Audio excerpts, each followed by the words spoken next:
he said that a parent sometimes, like especially with firstborns, like parents are really figuring it out, and especially if they didn't really take the time to like get a mentor in that area.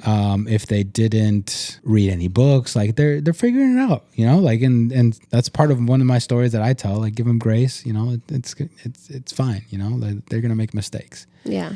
But he said, a parent insults a kid. They spilt water, he says, and they go, "Oh, David, you're so dumb for dropping that water. Like, don't drop that water." And the kid immediately, especially if it's his first time feeling that feeling of being called a name, being criticized, like being like just like negative feelings that he feels for making a simple mistake. Mm-hmm. He's a kid. He's going to make mistakes, but spills the water. Parent calls him dumb. What are you doing? Do better. The next time the kid spills the water, what do you think he does? He's going to beat the parents to it. He beats the parents to it and calls himself dumb. And that is actually a story that the kid accepts, which I accepted. And it was basically like, when this happens, when a mistake happens, I am this.